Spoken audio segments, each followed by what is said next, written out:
Hola, ¿qué tal? ¿Cómo están? Bienvenidos a un nuevo episodio de Liderazgo sin Secretos. Hoy vamos a hablar de un momento que, si bien es cierto, todos queremos, a veces es doloroso. Es cuando crecemos, la empresa crece, pero nos damos cuenta que ya no podemos controlar muchas cosas o que se nos están escapando de las manos las cosas.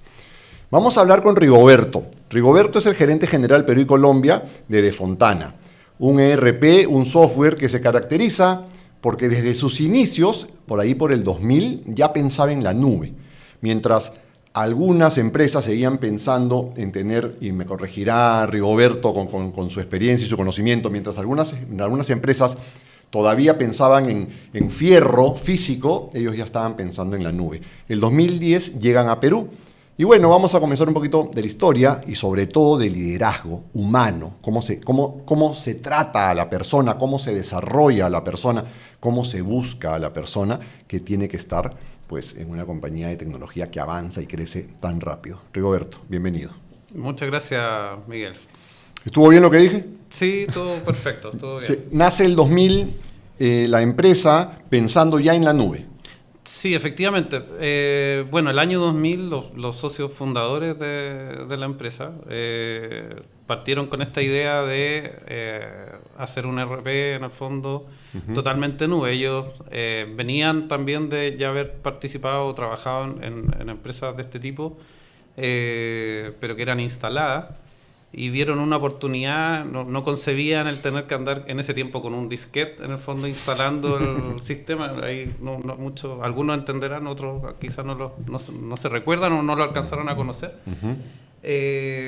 Y bueno, y ahí los fundadores vieron una oportunidad gigante en poder hacer una solución 100% web, que en ese entonces era muy desafiante porque el internet todavía no estaba tan masificado, no era, estamos hablando de que no existía banda ancha, era internet conmutada por además, vía telefónica. O sea, digamos, el ancho de banda y las condiciones que teníamos las empresas no eran las más adecuadas para trabajar así, pero a pesar de eso dijeron este es el futuro. Exacto.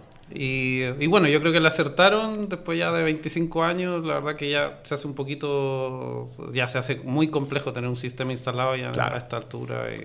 Defontana entonces tiene 16 años en Perú. Tú eres country manager de Perú y Colombia. ¿Hace cuánto? De Perú cerca de 4 años aproximadamente y Colombia cerca de 2 años aproximadamente. ¿Los dos países están creciendo en la misma proporción? ¿Tú los ves con la misma velocidad de crecimiento? ¿Cómo estás viendo esto? Perú, o sea, de los 3 mercados, porque también nosotros tenemos presencia en Chile, Colombia, México y Perú. La verdad que de los 3 mercados, el mercado más sólido es Perú, también porque llevamos mucho más tiempo. En México también llevamos un tiempo similar al de Colombia.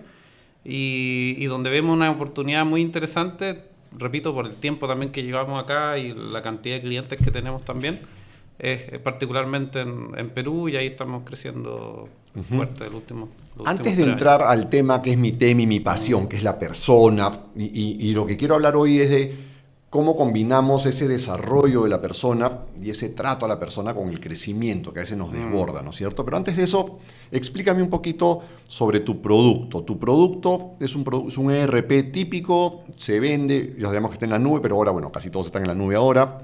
Se vende modular, tú puedes comprar un módulo u otro, hay una compra básica. ¿Cómo comienza? Si nuestro sistema, bueno, es un software de gestión empresarial que es la nube, y ahí tenemos distintos productos. Tenemos el ERP, tenemos un CRM también muy potente, tenemos una herramienta para llevar todo lo que es planilla acá en Perú, también con temas de talento, evaluación de desempeño, etcétera. Y también tenemos punto de venta. Y todos estos productos se van integrando entre sí. Hay clientes que compran a veces desde un inicio toda la plataforma, otros que efectivamente parten quizás por planilla y después les interesa, se dan cuenta que tienen la posibilidad de integrar todo en un solo sistema también con el ERP y contratan también el ERP y van creciendo junto con nosotros.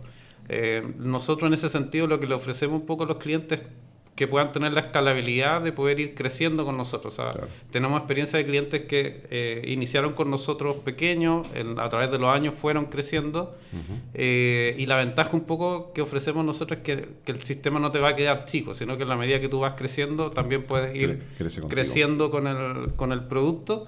y que no ocurra esto de que el sistema te queda chico y tengas que cambiarte de RP, que también es un proceso bien complejo a nivel organizacional también, no es fácil implementar un sistema. ¿Cuál es el perfil ideal, no es ideal, pero el que más común para las personas que trabajan en este tipo de empresas, que implementan este tipo de software o que le hacen mantenimiento al software o que están haciendo consultoría, que están... ¿Cuál es el perfil que tú buscas, tanto técnico como la parte más blanda, ¿no? La parte de habilidades emocionales? Claro, desde el punto de vista de los, por ejemplo, nuestros colaboradores que implementan el sistema, buscamos personas que tengan esta hambre de buscar la tecnología, de estar actualizándose permanentemente. Yo te contaba que nosotros ya dentro del sistema este año empezamos, desde hace ya 2 años, empezamos ya a implementar herramientas de inteligencia artificial dentro del sistema. Hace unos 2 meses atrás ya tenemos agentes dentro del sistema.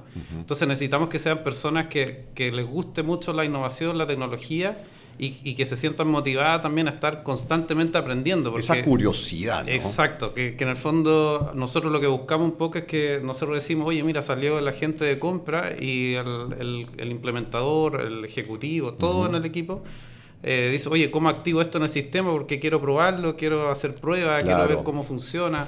Entonces, tener esa inquietud, perdón. Y también...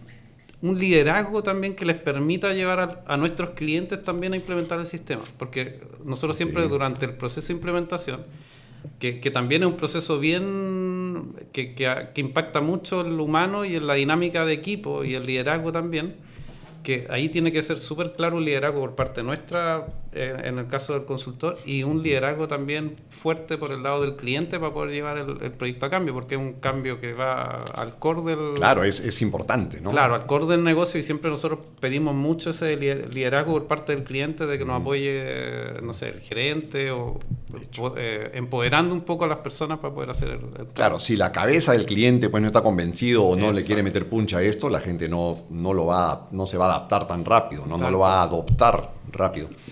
¿Tienes dentro de tu equipo gente especializada en resistencia al cambio para este tipo de cosas o no? ¿Es más técnico y lo van viendo? Es más técnico y como te decía, buscamos gente con como carácter y liderazgo para poder empujar al cliente y a todo el equipo a avanzar en los proyectos. Obviamente también se va haciendo capacitaciones internas en torno a eso, pero te diría más o menos que ese es como el perfil. Te preguntaba antes, quiero así como back to basics, ¿no? Y para dummies, así como salían esos libros en una época que eran para dummies. ¿Por qué un software que supuestamente me ayuda a automatizar tiene que utilizar agentes si la gente automatiza? O sea, ¿cuál es la diferencia o dónde coincide esto? Claro, lo que pasa es que el tema de los agentes, estamos hablando de los agentes, ¿cierto? Sí, agentes de inteligencia artificial. Ya, lo que pasa es la revolución que implica el tema de los agentes es algo que es nunca visto. O sea, correcto. Hace poco escuchaba un podcast, escucho harto podcast de inteligencia artificial, porque me gusta también la tecnología. Y había de hecho un argentino que decía que, o sea, hay gente que trata de comparar la revolución que implicó todo lo que implicó el Internet versus lo que está ahora con la inteligencia artificial y decía, no hay comparación. Claro. O sea, es una revolución lo de la inteligencia artificial. Total. Increíble. Sí.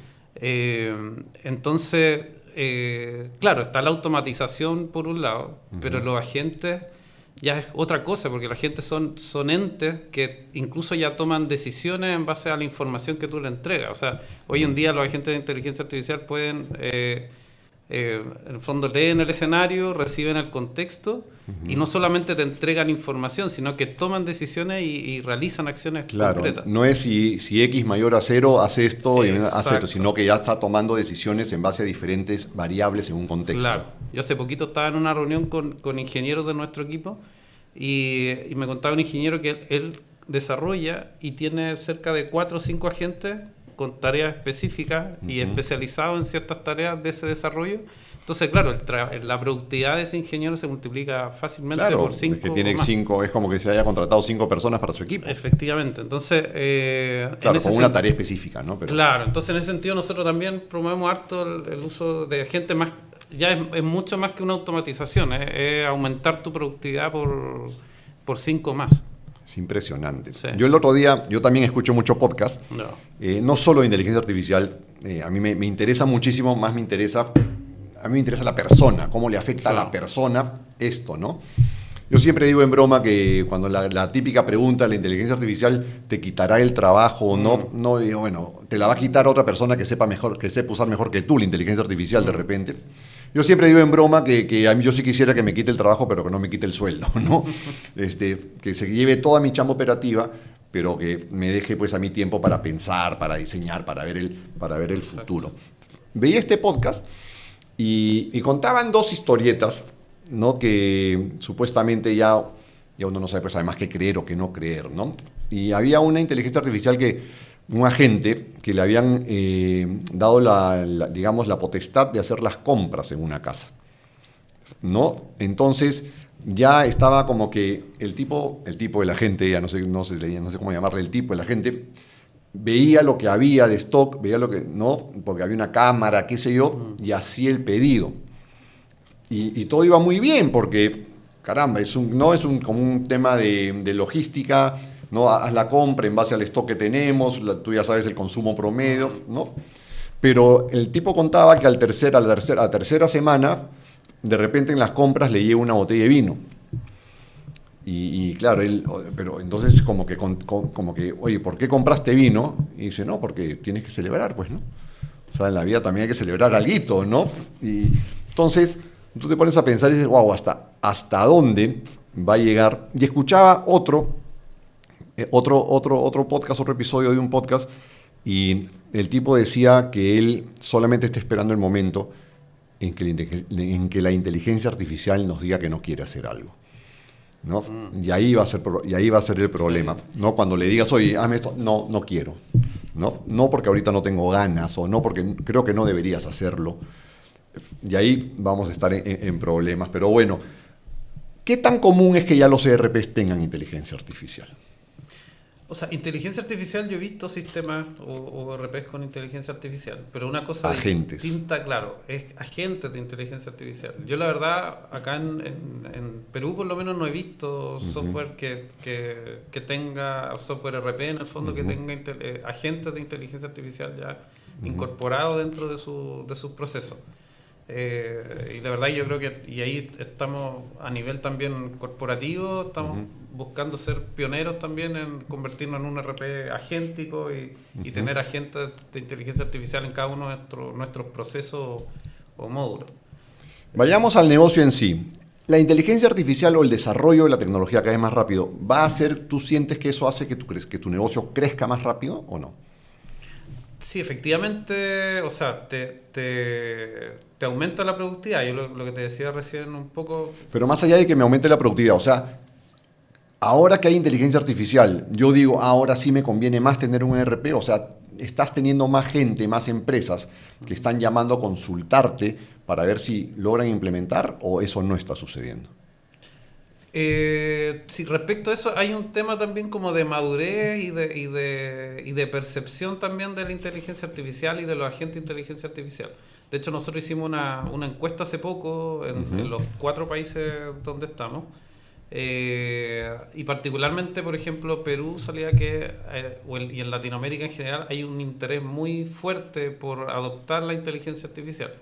Ahora, si hablamos ya de gente que ya está adoptando la inteligencia artificial, en el caso de Perú, por ejemplo, cerca de un 48% de las empresas entrevistadas dijo que ya está usando herramientas de inteligencia artificial, o sea, lo están usando y lo están viviendo, que incluso es superior a la media de los 4 países que encuestamos, que andaba cerca de un 40%.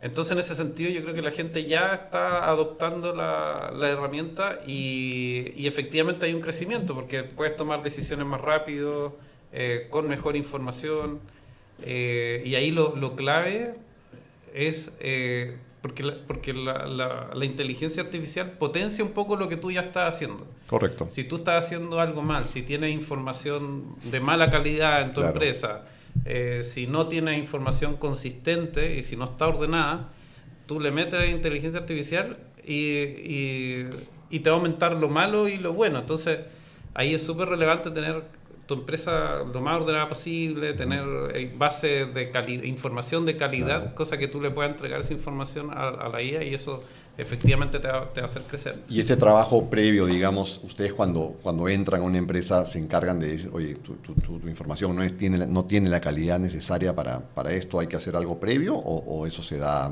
durante la implementación? Claro, nosotros pensemos que antes de tener estos agentes de inteligencia artificial, uno de los beneficios de adoptar una solución como la nuestra es que efectivamente te ordena tu empresa, ordena tu información. Estamos hablando de que empresas que a lo mejor tienen sus procesos o su información en un Excel, que a veces es inconsistente, claro, al que a veces acceden varias personas y eso implica, te produce inconsistencia en la información o duplicidad de la información, o empresas que tienen doble digitación y eso trae en el fondo errores también a la información.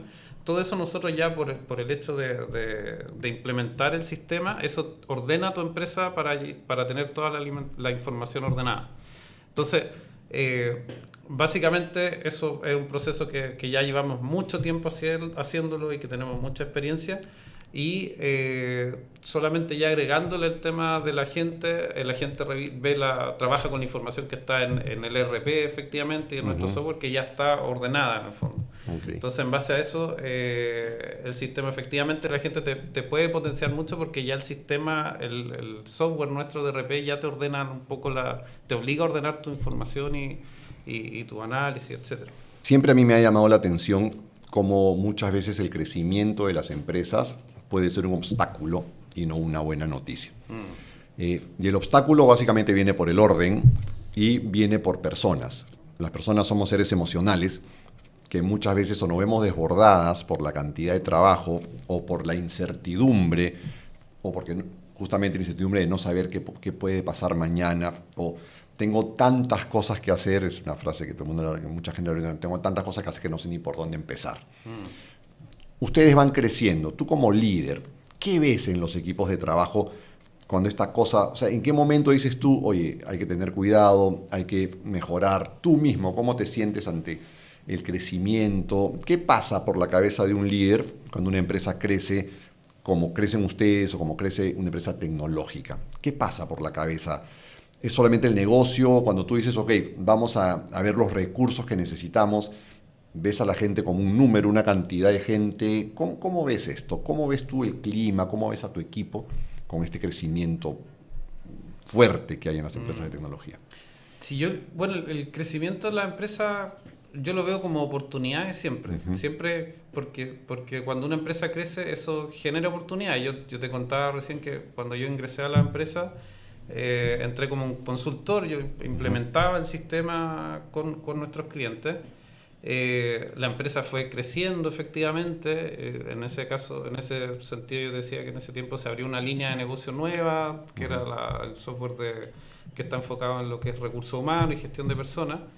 Me invitaron a liderar ese proyecto y como te decía, cuando empezamos a internacionalizarnos, que eso también fue un crecimiento de la empresa, también se generó una oportunidad y por eso también estoy hablando acá también contigo hoy día. Entonces, efectivamente yo creo que cuando las empresas crecen se generan oportunidades para las personas que están dentro de la misma empresa y es importante hacerlo de esa manera, o sea, que el equipo vea que cuando la empresa crece se van generando estas oportunidades y que hay una posibilidad de crecimiento también para las personas, no solamente de la... Correcto, no solamente de la empresa, sino de la persona. ¿Qué características son las que tú identificas en una persona, justamente que tú dices, esta persona me puede ayudar en esta crisis, o sea, puede aprovechar esta crisis para crecer? Hay un paso previo anterior a eso, creo yo, de conocer muy bien a las personas con las que trabaja. Entender qué los motiva. Todas las personas, cada persona es un mundo y yo creo que para mí por lo menos parte entretenida de haber empezado a liderar equipos es que cada persona es un mundo distinto. ¿Cuántas personas tienes tú en Perú? En Perú somos cerca de 35 personas. ¿Y tu segunda línea cuántos somos? O sea, que te reportan a ti directamente. Cerca de 8 personas. 8 personas, ok. Sí. ¿Cómo haces para conocer a 35 personas? El otro día Mira, fíjate, interesante, porque el otro día estábamos en un evento y llega el gerente general de la compañía y llegó súper cansado.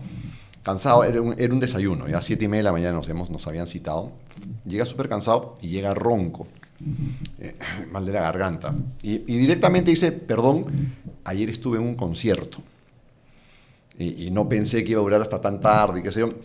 Y la cosa es que, ¿por qué el concierto? No sé qué. Y él tenía la costumbre, y me pareció una idea genial que debe ser difícil de adoptar.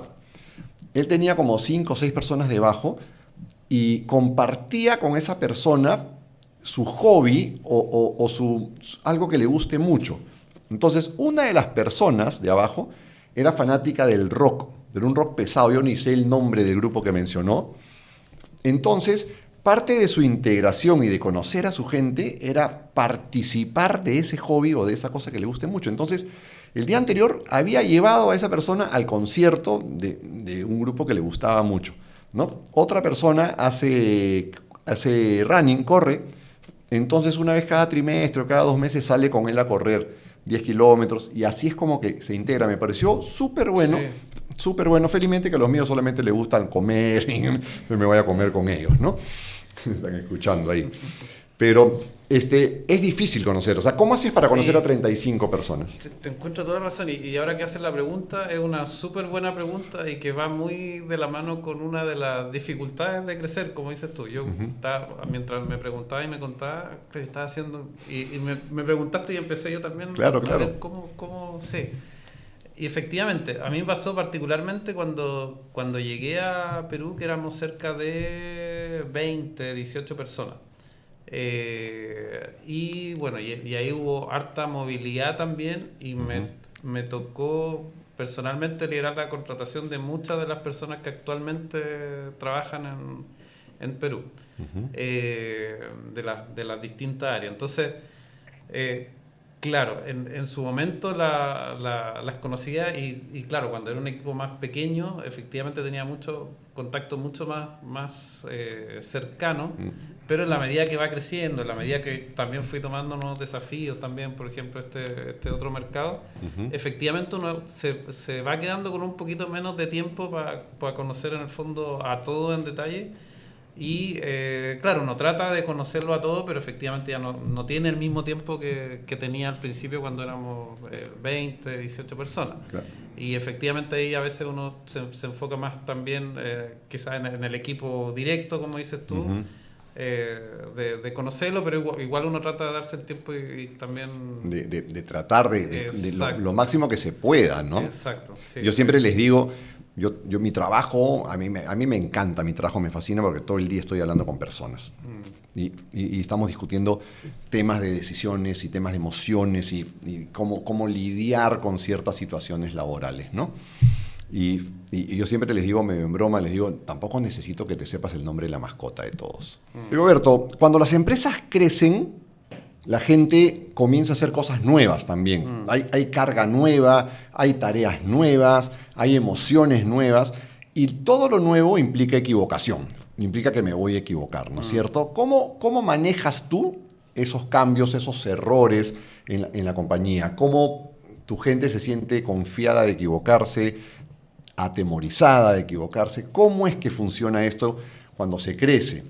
Hay que desarrollar un nuevo agente, por ejemplo, y hay que implementarlo en un cliente, ¿no?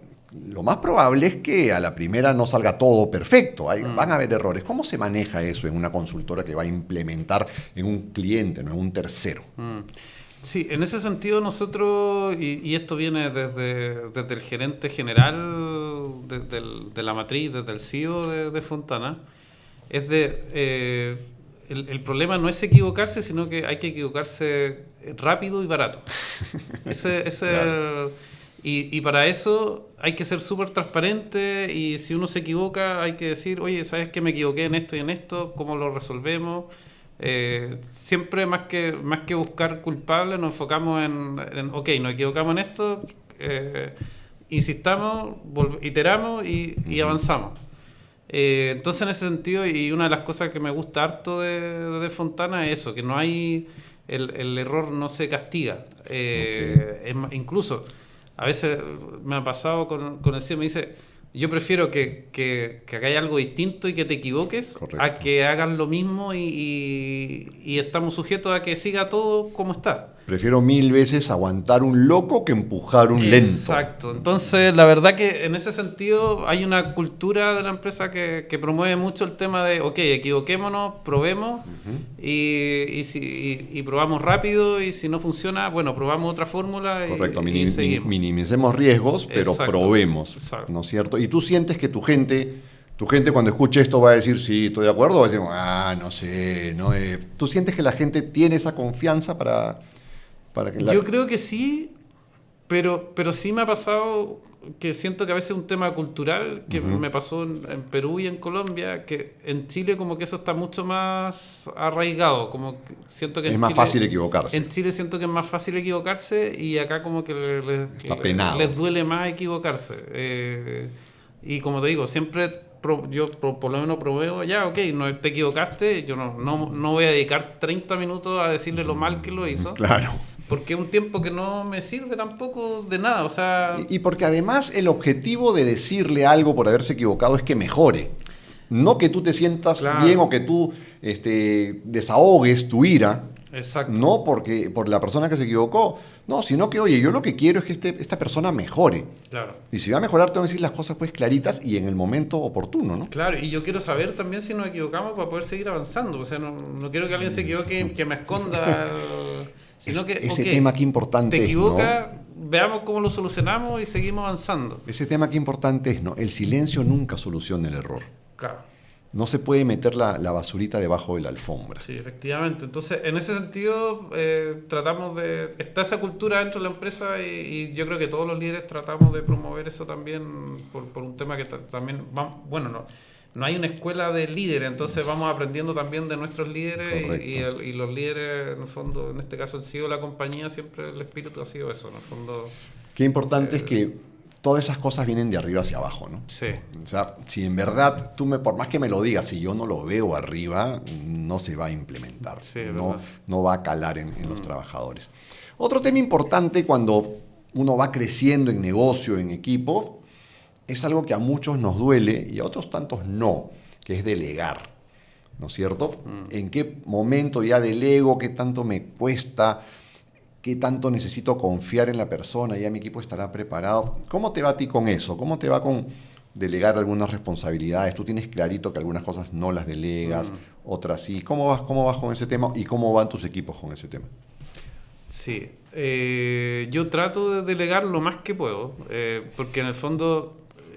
¿por qué esto? Porque ya o sea, cuando veía inicialmente, como te decía, yo partí viendo este producto de recursos humanos en Chile, que era un equipo chiquito, 5 personas, que era un equipo de ejecutivos comerciales, y ahí efectivamente tú tenías mucho más control, pero ya cuando empecé a ver un equipo completo, una empresa completa, en el caso de Fontana Perú, donde tienes un área de servicio, de soporte, un área de consultoría, un área de venta, y cada área con su líder no te da para estar en todas, y más todavía si después te agregan otro mercado más. Correcto. Entonces yo lo que empecé a ver y decía, no hay forma de ser sostenible en el fondo, estar viendo estos dos mercados si no logro delegar. Y ahí también uno va aprendiendo, y fui aprendiendo la diferencia entre liderar a personas más ejecutivas, que en el fondo, por ejemplo, serían los ejecutivos comerciales, a liderar líderes, que es distinto. Claro, y de repente al ejecutivo uno le dice, mira, tienes que hacer esto así, de esta forma, para allá, después a la izquierda y a la derecha. Y la persona tiene que hacerlo en ese... Eso es muy bueno recibiendo y ejecutando las órdenes. Claro, pero a un líder tú no le podés decir eso, tú le tienes que decir... quizás dar más contexto, oye, mira, esto es lo que busca la empresa, esto es lo que queremos, a esto apuntamos, estos son los indicadores, y ahí uno tiene que descansar en el líder del área para que busque ese resultado. Y como te digo, es un poco lo que recibo yo también de mi líder en el fondo, que también es el CEO de la compañía, que siempre trata de darnos ese contexto y en base a ese contexto nos da como libertad en el fondo para buscar el resultado. Entonces en ese sentido yo creo que me va bien en el fondo delegando ciertas tareas y bueno, y ahí si uno ve que hay algo que afinar, uno va haciendo las correcciones, pero tratamos de mucho de trabajar con eso, de dar un contexto como bien definido, cosa que con eso también apoyarnos en los líderes que tenemos para que tomen decisiones y poder avanzar más rápido. Creo que era Warren Buffett el que decía, ¿para qué contrata gente inteligente si le vas a decir exactamente todo lo que tiene que hacer? ¿No? Mejor contrata gente que te va a salir más barata, ¿no? Sí. Y haces micromanagement, que me parece que no es el caso de ustedes para nada. Y lo otro, buscar también gente que incluso sea más hábil que uno. O sea, en el fondo, ¿no? Buscar gente que sepa más que tú y que ojalá tú te puedas apoyar en ellos más que tú tener que enseñar. Claro que sí, ¿no? Siempre es un poco inentendido, pero muchas veces uno como líder tiene que pensar en que si es el más inteligente de la sala, está en la sala equivocada, ¿no? Siempre tiene que haber gente más inteligente que te rete, ¿no? Que te haga pensar y que lleve adelante el proyecto o el negocio. Ustedes trabajan por proyecto, me imagino, ¿no es cierto? Por cliente. Sí. Tienen gente alojada en el cliente durante la implementación, lo hacen todo remoto. ¿Sabes por qué te pregunto esto? Porque la cultura, el compromiso, la identidad con la empresa, antes yo siento que era mucho más fácil cuando había mucha presencialidad. La falta de presencialidad dificulta esto. Yo crecí además como consultor. Yo fui consultor pero de negocios, no de tecnología. Y nosotros vivíamos en el cliente. Claro. ¿No? Nos encontrábamos muy de vez en cuando en la oficina.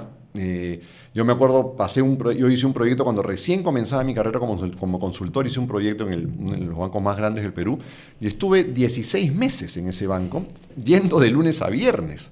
Entonces, a mis compañeros de trabajo, o sea, los veía de vez en cuando, ahí tratábamos de hacer una reunión, pero yo no trabajaba, o sea, éramos un grupo de 4 personas que nos íbamos a este banco todos los días, ¿no es cierto? No. Entonces, ¿qué tan difícil es para una empresa que tiene gente alojada o asignada en diferentes empresas o que está en remoto generar cultura, identidad, compromiso?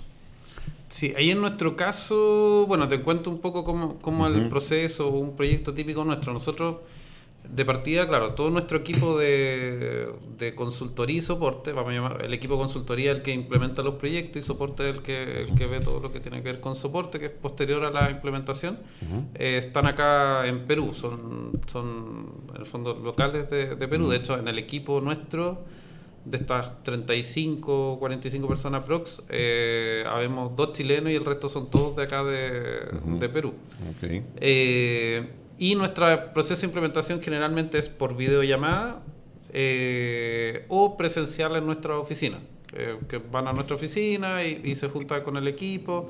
Nos reunimos generalmente 2 veces a la semana con la empresa durante aproximadamente 1 o 2 meses. Ahí ya depende de cada empresa, de lo que haya contratado. Correcto. Pero siempre como en nuestras instalaciones o por videollamada, no se da esto de que no van a las oficinas la persona se interna. En algunos casos vamos, pero no es como que se interne en la empresa. Okay, solamente van a reuniones. Exacto. O a levantar información, algo por el estilo. Claro. Y respecto al trabajo remoto, sí, efectivamente el trabajo remoto hace más... o sea, te ayuda mucho en la productividad, porque antes, por ejemplo, efectivamente, en ir a ver un cliente a prestar una sesión o el mismo equipo comercial, físicamente tú alcanzabas a ver con suerte dos reuniones a lo mejor en el día, claro. Y con el trabajo remoto ya alcanzabas a ver 4, 5 aumenta tu productividad en el día, y lo mismo con los consultores, etcétera. Pero también se genera una dificultad más compleja para poder estar conectado con todo el equipo y ahí yo creo que eso también demanda mucho más liderazgo en el fondo o mayor competencia de los líderes para administrar los equipos, porque efectivamente estando remoto se hace más complejo. La cultura en De Fontana, Perú, ¿cómo la definirías tú? ¿Cómo es? ¿Es un ambiente amigable, productivo, competitivo? ¿Cómo la defines y cómo la trabajas? ¿Cómo trabajas para que estando en remoto o estando en diferentes localidades se llega a compenetrar, llega a compartirse por todos? Yo creo que es una cultura bien dinámica, de harto cambio. Nosotros estamos constantemente haciendo cambios, porque también el mismo sistema también nos presiona eso, estamos constantemente haciendo cosas nuevas. Entonces yo creo que es una cultura bien dinámica, también de mucho trabajo, todo esto requiere mucha fuerza y mucho trabajo. Y bien abierta, como te decía, de hecho nosotros acá en la oficina estamos todos en la misma sala, una sala grande, no tenemos puertas en la oficina. No hay oficina cerrada, digamos. Exacto, no tenemos oficina cerrada, estamos todos en el mismo lugar. Eso también te ayuda a conocer, obviamente, o estar más cercano a todos. Yo estoy, por ejemplo, en mi puesto y estoy escuchando al consultor que está implementando un cliente, al ejecutivo, al asesor comercial que está también atendiendo a otro. Ahí está temblando de que el gerente general lo esté escuchando. Es que claro, es que por eso también te digo, cuando tú tienes esa cultura y estás de esa forma... Ya está acostumbrado. Ya la gente, claro, o sea, no hay miedo que tener porque en el fondo... Claro, o sea, si voy a esperar a que no me escuche, nunca voy a hacer la llamada. Exacto. Nunca, vamos a hacerla, listo. Como te digo, eso es súper transparente y yo creo que es súper importante. Como te decía, algo que me gusta mucho de la empresa es esta posibilidad de equivocarse, que uno se puede equivocar y no pasa nada. Eso es fundamental. Sí, la seguridad, eso es seguridad de aprendizaje, ¿no? Porque nosotros aprendemos equivocándonos. Exacto. ¿No? Entonces, cuando la seguridad de aprendizaje salta en los equipos de trabajo, la productividad aumenta enormemente. Sí. Es súper bueno, es un tema muy, muy definido, muy clarito en seguridad psicológica. Sí, como te decía, hay que equivocarse rápido. Rápido y barato. Y no te equivoques en lo mismo, ¿no? Intenta no repetir el error. Sí. No repetir el error. Sí. Ustedes van a sus clientes a tratar de simplificar sus procesos, ¿no es cierto? ¿En Casa Herrero Cuchillo de Palo o no? ¿Cómo son sus procesos internos? ¿Tú sientes que en De Fontana, Perú o en De Fontana es totalmente simplificado o es que ahí falta mejorar un poquito? Esta parte la editamos si tu jefe no la quieren escuchar. No, bueno, nosotros tenemos que también predicar con el ejemplo. Nosotros obviamente usamos nuestro propio claro, sistema. ¿Qué ERP usan ustedes? Efectivamente, usamos De Fontana. Nosotros somos los primeros en probar las nuevas funcionalidades que van saliendo.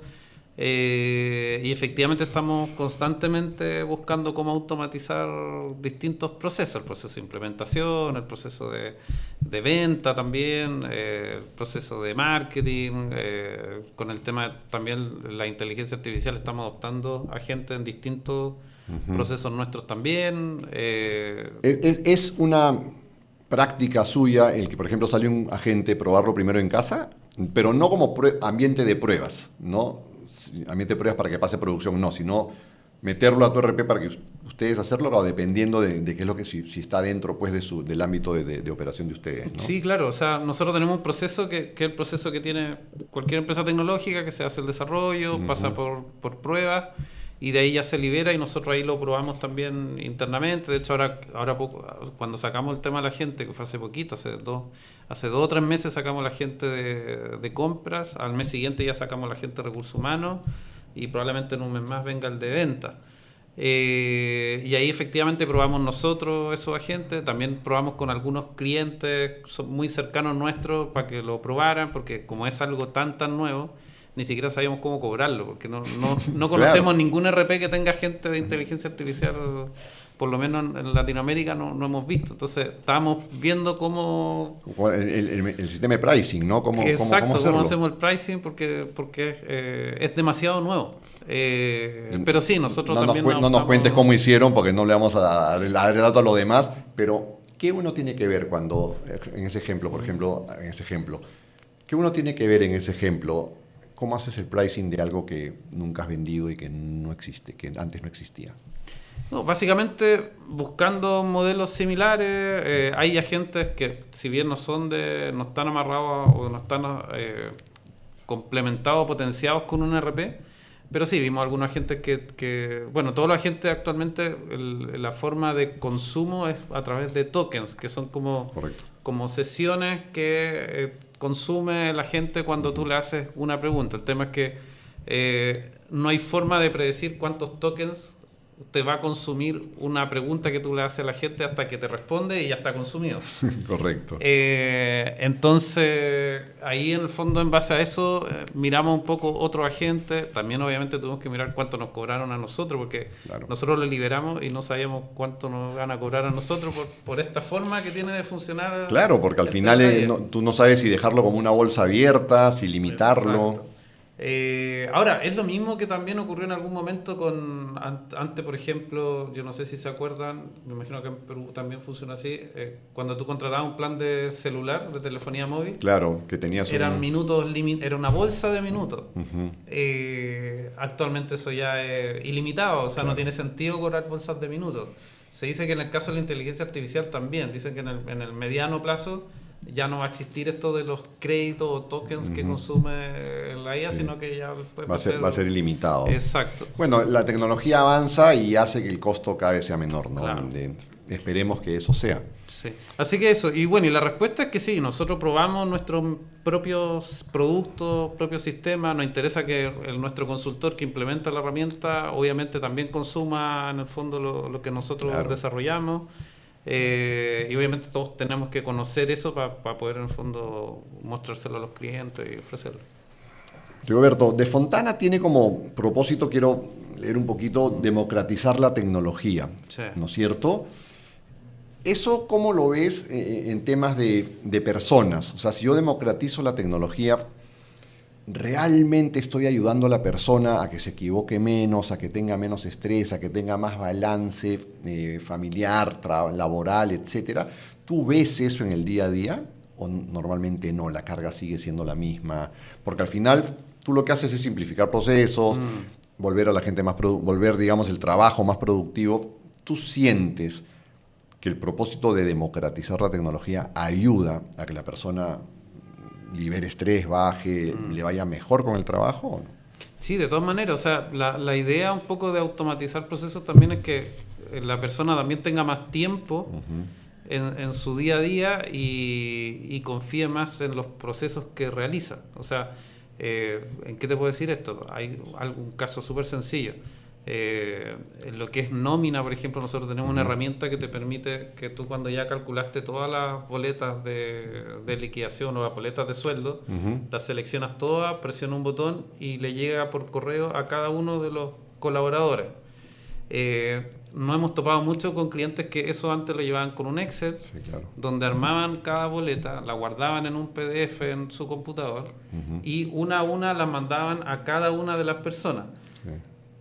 Y yo les pregunto, ¿cómo duermes habiendo mandado 100 boletas de sueldo y te acuestas con la seguridad de que no se te cruzaron 2 boletas a correos distintos? Es que hay errores así siempre, ¿no? Claro, entonces imagínate la intranquilidad que tiene esa persona de decir, tú mandé las 100, pucha, me habré equivocado, habré cruzado, le habré mandado la boleta de pago del gerente general al asistente de logística, de administración. Claro. Entonces, en ese sentido, sí, la automatización obviamente te da más tiempo, te da más confianza de que los procesos se están haciendo bien, etcétera. ¿Y tú sientes, perdóname, que este aumento de la tecnología, simplificación, hace que las personas tengamos más tiempo para dedicarnos a pensar en temas más estratégicos, en temas más de continuidad de negocio, más visionarios o no? Sí, efectivamente, yo creo que esa es un poco la idea. O sea, yo, sin ir más lejos, nosotros mismos, no sé, hablando ya de la estrategia 2027, por ejemplo, el poder tener información, que tú puedas apoyarte con un agente de inteligencia artificial y que te haga una propuesta de estrategia y tú poder revisarla y evaluarla, efectivamente te da tiempo en el fondo para iterar más, para darle una segunda vuelta, pensar un poco más, ver ideas que a lo mejor no habías visto. Entonces yo creo, efectivamente te da más tiempo en el fondo y te hace obviamente más productivo también. Yo creo que todo negocio que ayude a la gente a liberar tiempo va a ser muy bien pagado en el futuro. Sí. Ya viene siendo muy bien pagado, pero va a ser bien pagado. Recuerdo una entrevista que le hacen a uno de los fundadores de Rappi y en un momento como que le quieren hacer una pregunta como que mala onda. Y le dicen, ya tengo miedo, Rappi se quiere meter en todo. ya tengo miedo que Rappi hasta salga a correr por mí. Le dice una persona, y muy capo, muy astuto, uno de los cofundadores de Rappi le dice, no, justamente lo contrario. Rappi lo que quiere es encargarse de todo lo que a ti no te gusta para que tú salgas a correr y cuides tu salud y hagas lo que te gusta, ¿no? Entonces, eso es a lo que debemos apuntar, creo yo, siempre, ¿no? A cómo hacemos para darles más tiempo a las personas, ¿no? ¿Cómo hacemos para quitarle lo que tengamos que hacer nosotros para que ellos liberen tiempo y sean más estratégicos, tengan más equilibrio, vida familiar y laboral, sean más felices en general, puedan tener más tiempo para hacer lo que les gusta, ¿no es cierto? Entonces, eso es lo importante. Rigoberto, yo quiero ir ya cerrando esta conversación, pasando el negocio a ti, ¿ok? Tú como persona, en estos 4 años de que estás manejando Perú, de Fontana Perú, ¿cuáles? Pues no quiero respuestas muy clichés, ¿ya? ¿Cuál es el reto más grande, de verdad? ¿Cuál ha sido tu reto más grande? ¿Ha habido algún reto cultural, por ejemplo? No, o sea, la verdad, o sea, el conocer culturas distintas, yo creo que más que un reto es algo entretenido, creo yo. Totalmente, pero no fue un obstáculo, nunca fue un obstáculo, algo que te hizo tomar más tiempo del necesario porque no comprendías la cultura, ¿o nunca sucedió eso? No tanto, la verdad. Yo creo que el reto en el caso de Perú fue armar equipo. Yo creo que ese es uno de los retos como... ¿Porque no encontraban a la gente no ideal? solamente de Perú. No, porque en el fondo me tocó tomar un equipo que no conocía, que eran cerca de 20, 14 personas, y me tocó también llevar un proceso de crecimiento también de la empresa, de hacer crecer ese equipo. Entonces me tocó, o sea, para armar no sé si de cero, pero porque de estas 20 personas, no es, o sea, hubieron personas que salieron, personas que ingresaron. Y el tema de poder armar un equipo, eso yo lo veo que lo veo como un reto en el fondo. Más que el tema cultural, lo veo casi que me gusta en el fondo entender estas particularidades. ¿Cómo diferencias al peruano del chileno? O sea, por ejemplo, ¿en algún momento sentiste que eras muy directo y que el peruano se decía, como que se decía, wow, qué directo es el jefe, o no? Más que... Sí, o sea, me tocó más... A ver, ¿qué te podría...? Sí, lo que me tocó más fue entender, más que las personas, efectivamente, las personas también es un reto, son distintos, yo las personas las veo, sí, por lo menos por lo que me tocó a mí, son un poco más hacia adentro. Introvertidos. Sí. Considerando que el chileno también no es como alguien extrovertido, también somos en eso somos un poco parecidos, pero acá mucho más. Y también me tocó, y ahí a varias personas del equipo nos tocó un poco también mostrarle a la casa matriz de que no podíamos, o sea, que no necesariamente lo que se hacía en casa matriz iba a funcionar igual acá. Correcto. Entonces ahí tuve un poco ahí tuvimos efectivamente un reto de decir, oye, acá esto es distinto, ese es un reto cultural, no es igual, no es como que lo que funciona en Chile no necesariamente funciona en Perú. ¿Cómo qué? ¿Nos puedes dar un un ejemplo de eso? Como ¿qué cosa podría haber que tú digas a Casa Matriz, oye, ¿te acuerdas que eso lo hacíamos así? Acá lo tenemos que hacer diferente. El tipo de comunicación hacia afuera, los puntos a destacar del producto. El estilo de comunicación. Exacto. Como el dolor de repente de los clientes era distinto. Claro, los medios de comunicación que usa. Ahí hay muchas combinaciones en el fondo de... ¿Y Colombia claramente es más extrovertido o no? Sí, son más extrovertidos, pero insisto, todos son culturas totalmente distintas. México también. Ahora, Colombia y México tienen la complejidad también en partes que dentro de un mismo país tienen culturas distintas. Muy distintas. Colombia son como 4 países en uno que están por un lado. Tú sabes que lamentablemente, Perú también, y es lamentable que no lo veamos, ¿sabes por qué? Porque donde están las otras culturas, Perú es tan centralizado, tan centralizado que tú no tienes negocio pues donde están las otras culturas. Exacto. Lamentablemente, deberíamos tener así, ¿no? Yo soy uno de los impulsores de esto, pero bueno, ojalá No te voy a preguntar pues por la incertidumbre de tener 9 presidentes en 10 años, ¿no? Porque a eso no estás acostumbrado tampoco. Parte también entretenida de la cultura acá. Eso entretiene. Y algo que destaco mucho. O sea, me tocó estar acá me ha tocado estar físicamente en Lima como para 2 o 3 destituciones. Y yo le decía, oye, pero acá, o sea, destituyeron al presidente y todo sigue funcionando igual. Todo igualito. Y seguimos vendiendo igual, e incluso más. Sí. Me parece eso destacable. Mira, es destacable. La estabilidad, en el fondo. Es destacable, pero no hay país en el mundo que pueda sostenerse así. Sí, no hay sociedad en el mundo. Hay una teoría que es la teoría de las cuerdas separadas de la política con la economía. ¿Ok? Sí. Entonces, no hay sociedad en el mundo que se haya sostenido a lo largo del tiempo estando estas cuerdas separadas. Sí. Tienen que estar unidas. Somos un caso atípico, bueno, somos laboratorio en muchísimas cosas, ¿no es cierto? Sí. Claro, porque tuvimos un capítulo económico en la Constitución que ha protegido muchísimo el tema del Banco Central de Reserva y estas cosas. Entonces, eso nos ha ayudado mucho. Por eso es que el negocio no cae, ¿no? Y salieron 3 presidentes más y ya uno, otro, ya no se sabe quién está, quién no está, por qué lo sacaron, por qué no. Pero bueno, es parte del reto y del entretenimiento, ¿no? Del entretenimiento que hemos tenido. Sí. De todas formas, destaco mucho la proyección de crecimiento que tiene Perú, la estabilidad que tiene a nivel, en la región, por lo menos, en los países más estables, e incluso con crecimiento económico muy... Sí, nos falta mucho por hacer en tema de regiones sobre todo, nos falta muchísimo, pero sí, es destacable lo que tú dices. Agradezco que lo digas. Volviendo a Rigoberto, la persona, tú te encargas de simplificar procesos en las empresas. ¿Qué tan simple es tu vida? ¿Tú tienes una vida simple, una vida compleja? ¿Qué cosas simplificas en tu vida? Yo, por ejemplo, te cuento como para que te sientas más cómodo de comentar. A mí, con los años, yo tengo 55 años, a mí me ha agarrado un estilo minimalista, pero mal. Yo quiero sacar absolutamente todo de mi casa. No, yo siempre digo, donde antes había un mueble y ahora hay piso, es una victoria mía. Donde antes había piso y ahora hay mueble, es una victoria de mi esposa. ¿Okay? Entonces quiero deshacerme. Y no solamente eso, en general quiero simplificarme y lo logro, ¿no? Estoy tratando de simplificar. ¿Qué tan simple es tu vida? ¿Cómo lo ves por ahí? No, viví una vida bien normal. Viajo harto, obviamente. Claro. Generalmente estoy hasta hace 2 meses atrás, hasta 3 semanas en Perú, viajaba una a Colombia.